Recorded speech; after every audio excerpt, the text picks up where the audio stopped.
বন্ধুরা, আজকে আমরা শীতকাল সম্পর্কে কয়েকটি কথায় জানবো। কিছু কথার মাধ্যমে জাস্ট শীতকালকে বোঝার চেষ্টা করব। শীতকালে যে আনন্দ উপভোগ করার দিকগুলো রয়েছে বা খুব একটা সুমধুর সময় কাটানোর একটা যে দিক রয়েছে সেটা সম্পর্কে জানার চেষ্টা করব কিছু কথার মাধ্যমে। চলুন ভিডিওটি শুরু করা যাক বেশি দেরি না করে। আমাদের 6টা ঋতু আছে: গ্রীষ্ম, বর্ষা, শরৎ, হেমন্ত, শীত ও বসন্ত।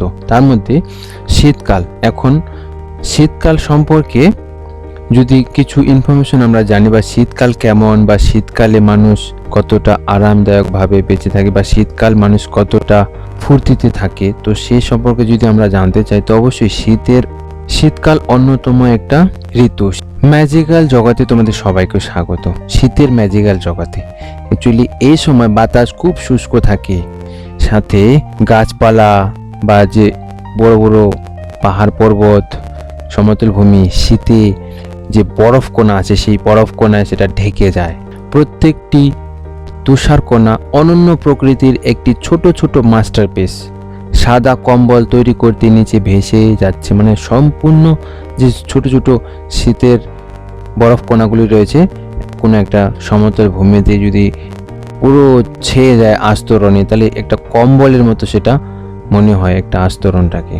শীতকালে বিশেষ করে শিশুদের জন্য একটা আনন্দ বয়ে নিয়ে আসে এবং উত্তেজনাপূর্ণ এবং মনের মধ্যে একটা খুশির ভাব নিয়ে আসে শীতকাল। এখানে স্নোম্যান তৈরি করা, স্নোবল তৈরি করা, তুষার দেবদূত তৈরি করা কয়েকটি মজার ঘটনা আছে যা বাচ্চারা খুবই উপভোগ করে এই ঋতুতে।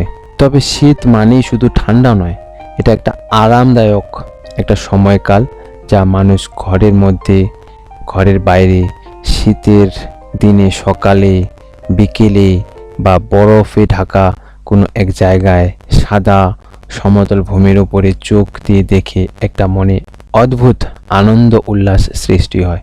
আর বারান্দায় বসে এক কাপ গরম চা বা গরম কফি সাথে নিয়ে শীতের সকালকে উপভোগ করা একদম অনন্য আনন্দ বয়ে নিয়ে আসে মানুষের মনে। কেউ কেউ তো আবার এই শীতকালকে এতটাই উপভোগ করে, স্কিপিং করে, স্নোবোর্ডিং করে, আর কোনো একটা যদি পুকুর হয়, যদি শীতের সময় সেটা জমে যায়, উপরে একটা যে বরফের আস্তরণ ঢেকে যায়, মোটা পাতলা ইয়া ফির এমন একটা আস্তরণ যা ফুটবল খেলার মাঠের মতো দেখতে মনে হয়। তো এই জায়গায় মানুষ কতটা যে উপভোগ করে। আবার শীতকালকে বা শীতের ঠান্ডাকে মোকাবিলা করার জন্য প্রাণীদের নিজস্ব কিছু উপায়ও রয়েছে, যেমন ঘন পশম বাড়ানো থেকে শুরু করে খাদ্য সঞ্চয় করা পর্যন্ত। শীতের বিকেলবেলা খুব মনোরম একটা দৃশ্য বয়ে নিয়ে আসে। দিন শেষ হওয়ার সাথে সাথে শীতের যে সূর্যাস্ত আকাশকে একটা শ্বাসরুদ্ধকর রঙে রাঙিয়ে দেয়। এই ঋতুর সৌন্দর্যের জন্য এটা অনুস্মারক বা একটা আরামদায়ক বিস্ময়কর একটা সিন তৈরি করে আকাশে, যা সবসময় দেখতে পাওয়া যায় না। মানুষের মন মুগ্ধ হয়ে যায় সেই দৃশ্যতে। শীতকাল হচ্ছে বিপরীত উষ্ণতার একটা খেলা। ঠান্ডা গরম উষ্ণতার একটা খেলা থাকে। এই সময় মানুষ বেশির পরিমাণেই ঘরের মধ্যে বসে বা যে কোনো নিজস্ব বাসস্থানে বসে সময় কাটায়। জাদুর মতো কাজ করে, সব মানুষকে একত্রিত করে। এটা হচ্ছে একটা শীতের জাদু। তো বন্ধুরা, চ্যানেলে নতুন হলে চ্যানেলকে অবশ্যই সাবস্ক্রাইব করে বেল আইকনটিকে প্রেস করে রাখবেন। তো দেখা হবে আরও একটা নতুন ভিডিওতে। ভালো থাকবেন আর শীতকে অবশ্যই উপভোগ করবেন।